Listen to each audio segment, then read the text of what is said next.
Hello YouTube, welcome to another tutorial, and this time we are covering trains. So from this tutorial we're going to cover all the basics that will cover from setting up a simple train to fully fledged networks. So we're going to start with how they basically work. So let's look at setting up a train station. So as you can see, that little orange arrow in the middle points to the direction of traffic for that train station, so which way the train's coming in basically. So we're going to turn that this way and we're going to go ahead and place it down, and then the purpose of the train station will be to drop off goods. So we have our goods bit, and to drop off we need to unload the train, so that's going to be set to unload. Unload as train. Next thing, we need track, so let's run our track out to about here, and then we need another train station for the train to go to. Again, looking at the arrow in the center, we're going to face it away because what we're going to do is a push-pull system, which I'll explain shortly. So there's this train, and there's our loading bay. Now this is a bit close, so let's just readjust that. Set that out and connect to there. And our track connects. So we've set up a train station. So now what we can do with our train stations is we can name them. So we're going to name this Hello. And we're going to name our other train station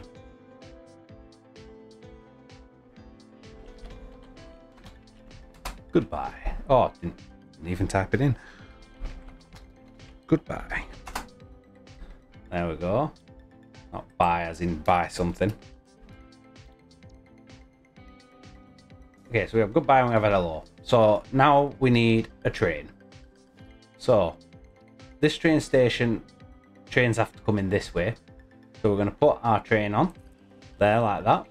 And then we need something to load onto. And then we're going to need another train facing the opposite way so we can get back to that station. So let's put some materials in here. So now we've got materials inside there, we can now load the train. So let's get into the train. And we want to set the train's timetable. At the minute it says no stops in the table. So let's go to edit timetable, and you can see hello and goodbye. There are two stations, so let's select hello. We'll click the little plus sign to add the station here, and again to add that one. And we save that, and our timetable is now ready. If we turn on the self-drive mode, it will drive itself, and we can get out and it will do its own thing. Now, quickly, let's just check. This is unload. So the train has nothing to unload, so it won't do anything. It will just sit there and wait a second, and then it'll set off for its next train station. There we have it. It's now setting off for the next one. And because this one's set to load, it will actually load the train up.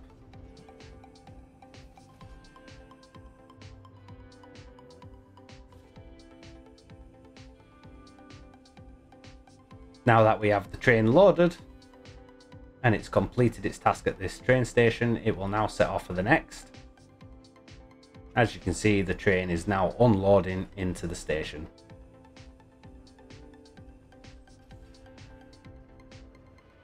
This train setup I have here is a push and pull system, which means two train stations, one line.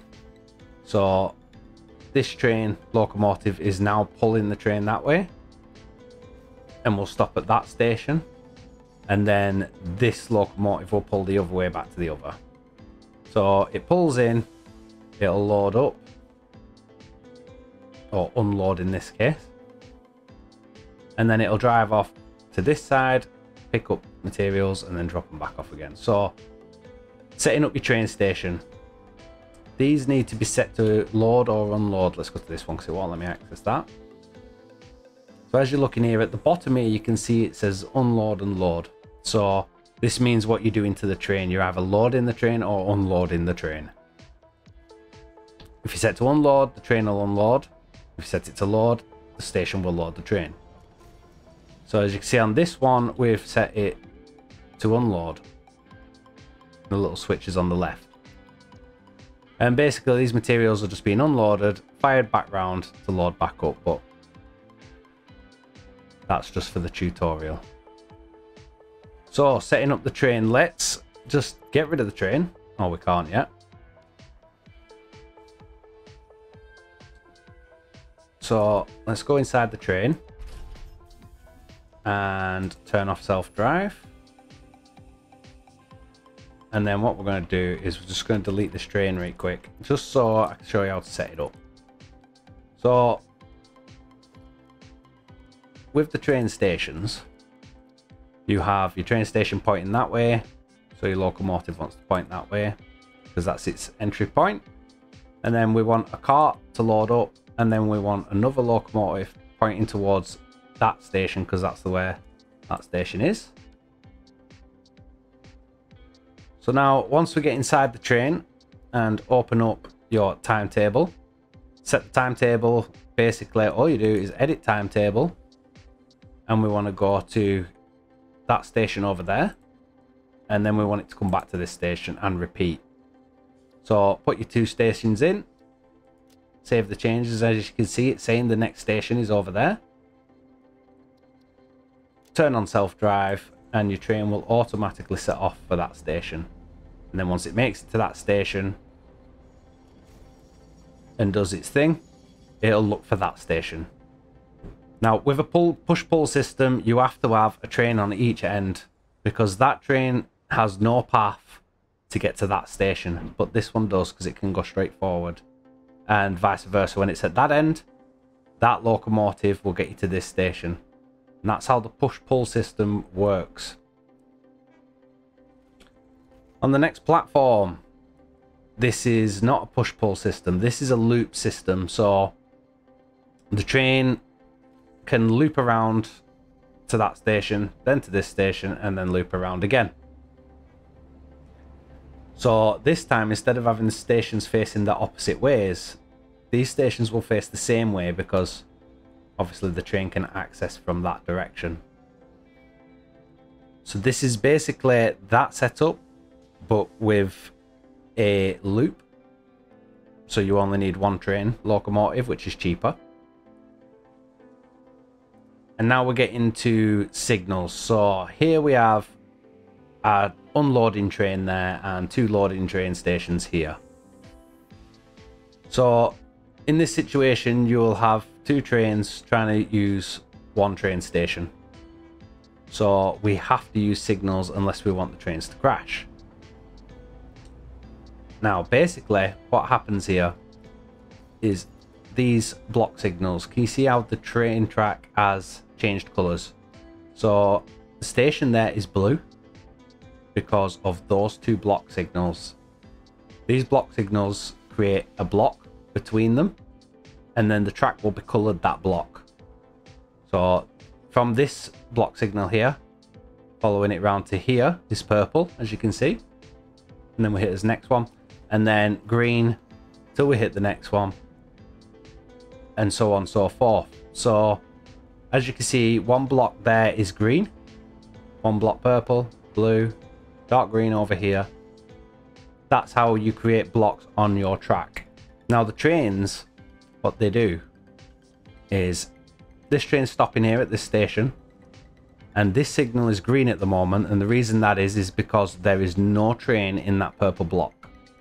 So this signal is saying, yep, you're free to go to the next block. So the train will come along this block and look at this signal. It's saying green to go because in this block here and across there is no trains. So the train is free to go. And it will keep doing that process over and over. Now, if there was a train there, let's create a problem. So let's put a train, let that train get past a second. Let's put a train there. So now that train is in the green block. which means that this signal here is going to be red now. It's saying to this train you cannot go because there is another train within the green block. If a train comes out here, it's going to say yes you can go because the purple block is free. And then as you can see it says nope, you can't go because the green block isn't free. And that's how block signals work with trains. As soon as I take this out, that train will move because there's nothing in that block. So what you want to do is you want to block your train stations, just out of good habit, is to block your train stations. And then any track where it is joining will need its own blocks. If you do it correctly, then trains can never crash into each other on this sort of simple system. So around here, we have a block signal here. Let me just pull that up so you can see the colors. So because we have two directions to go here, if there's a train in this line, we don't want another train coming on it. So signal here to start our block, a signal there to stop that edge, and a signal there to stop that edge. And that's how it works out that red part of the track. And that's basic block signals in a nutshell. So what we're going to do now is we're going to look at something a bit different. So we've gone back to the push-pull system. Nothing loading or unloading here, but we have two trains that want to go from station to station. But we've created two lines for them to pass each other. Otherwise they crash. Now this is working at the moment with path signals. You can just use block signals. And I'm going to explain why you can use both together. So allocating your track is the first thing we're going to look at here. So this train always selects the right hand side. And say this train here that selected the right hand side there will pull into this station, and on its way out again it will choose the right hand track. Now the way you can get a train to allocate which track it's using is by where you place your signals. It's going on the right hand side. Now basically you place your signals on the right side of your track to say that your trains can travel that way. If you put it on the left side of the track, it brings trains on the other direction. So for instance, let me just show you something. So if I place one there, we've got one there. If I place one there as well, we're going to get a problem because it's saying, you know, I can't go down this way. And that one's saying, hang on a minute, because trains can come this way. That's not normal. Basically, if you place your signals on the right hand side of your track only, then trains can only go in that direction. So when your train's over here in the station and it starts to pathfind, it will see on this track that it's oncoming traffic because the signal's on that side, and on this side it'll see that it can go that way because it's allowed to go that way. Basically like a one-way system on each side. So we're using path signals here to see what's ahead, and just to make sure that each train can use that same block. So as you can see, we've got 4 different colors here. We've got blue, green, yellow and red in the center. Now if I was to use block signals, only one train would be allowed in that block at any time. But because I'm using path signals, they can both be in that block at the same time because there's nothing on their path.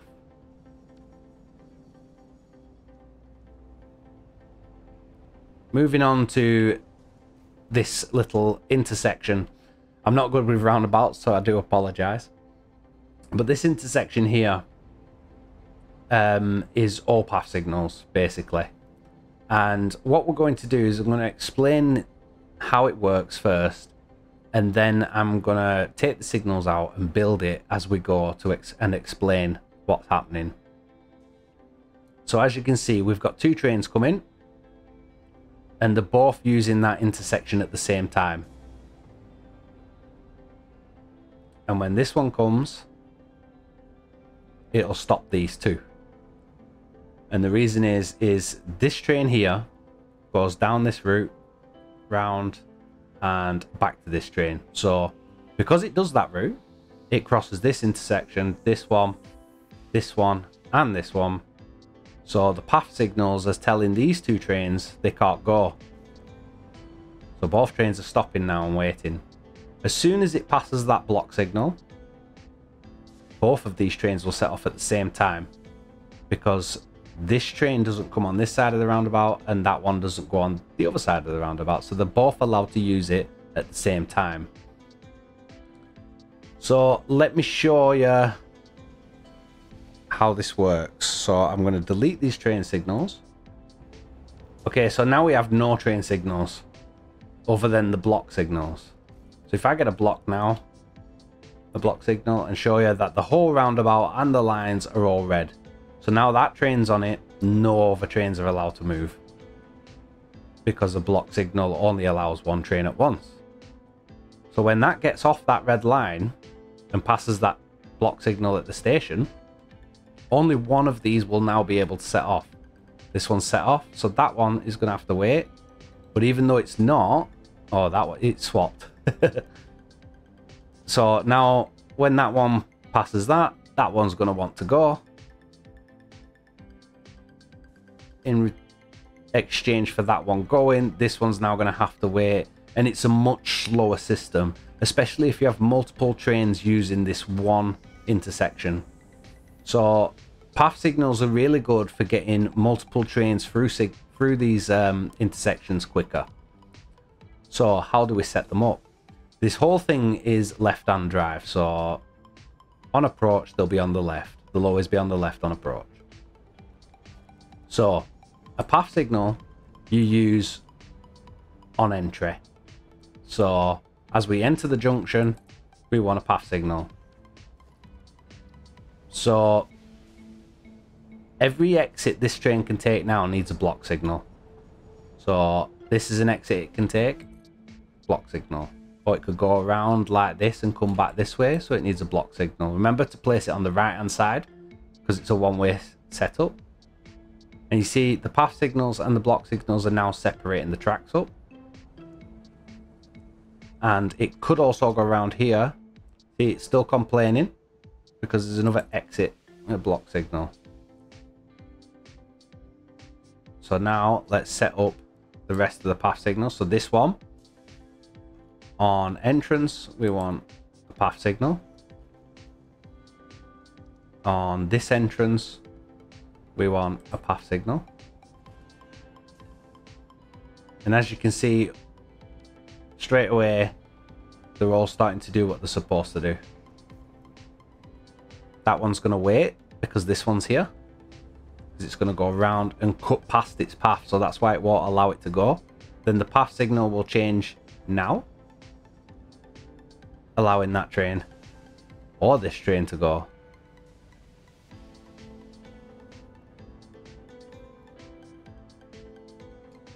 So the basic rule is path on entry, block on exit. If you stick to that rule, you shouldn't have too much problems, as long as it's a simple intersection. But that is really it on signals. Signals are quite easy to use once you understand them a bit better. And trains are also easy to use once you understand them a little bit better. So that's it from me. I hope you enjoyed this tutorial. I'd like to thank my Patreons, and a very special thank you to my Patreon golds, who are Mr. Dragonskull and Psycholics. And I will see you on the next one. Bye bye.